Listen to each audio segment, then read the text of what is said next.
This one came from Haley 9.87 from Instagram, and it reads, after a rebuild, which includes fitting the latest Porsche IMS bearing, will there ever be a need for this IMS bearing to be replaced ever again?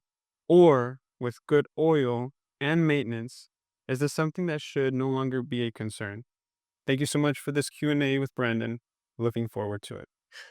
Yeah, no, it's a great question and one obviously that's on a lot of people's minds. The IMS bearing issue was probably one of the biggest black eyes in Porsche history.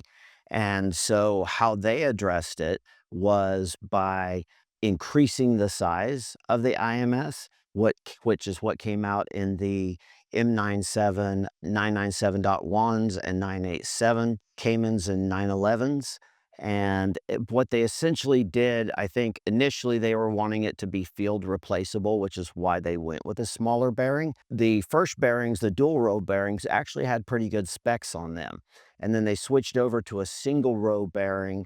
And then my understanding from kind of what I've been told is that they were recommended to go with without the seals initially, but they chose to have sealed greased bearings because it extended the shelf life or how long they could wait before they actually installed it into the engine. And I think ultimately that was probably a bad decision. But what they did was on the redesign, they came back with a bearing that solves the issue. And then they backdated it to everything they did from that point forward. So if you bought a 99 C2 crate engine to put into your C2 Carrera, it's going to come from the factory with the large single row bearing from the M97 IMS. As far as longevity of these bearings, I have here just a collection just grabbed out of our drawer. We've got tens, probably not 100, but a lot of these that we've pulled from, different failed engines, catastrophic failure, that we've pulled from, catastrophic failures or core engines that we have no idea what the backstory is. And they're all pretty much like this. They all still roll pretty well and don't have any issues. Most of these are somewhere around, say, 70,000 to 150,000 miles. When we're spinning this, we're looking for any extra play or any little kinks in how it rotates. And they just all feel without a problem. This one right here is kind of special. This is the longest in-service IMS bearing that we've had so far. This one has 255,000 miles on it. The owner did go ahead and pull the seal off during a clutch replacement. And so it was open seal for about half of its life. And that allows, there is oil inside of the IMS. And so by opening it up like this, it allows that splash oil to lubricate the bearing. And this one actually spins really, really nicely. There's no notchy feelings or no extra play in it.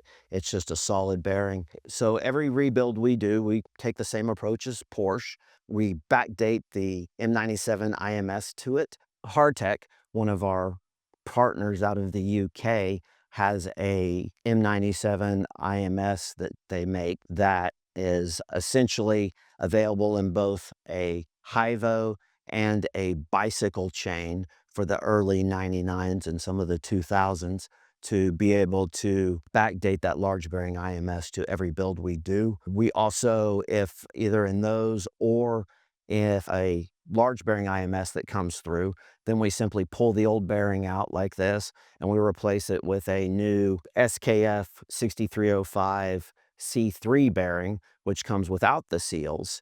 And so this gets oil fed. The importance of that comes down to simply the ratings and the specs on the bearings. So for instance, the original small single row bearing, which is field replaceable that has the issues, that one, for instance, has a dynamic load rating of 12,800 pounds. Whereas this bearing specifically in the large IMS bearings have a load rating of 20,600 pounds. So it's just a lot more robust, heavier duty bearing.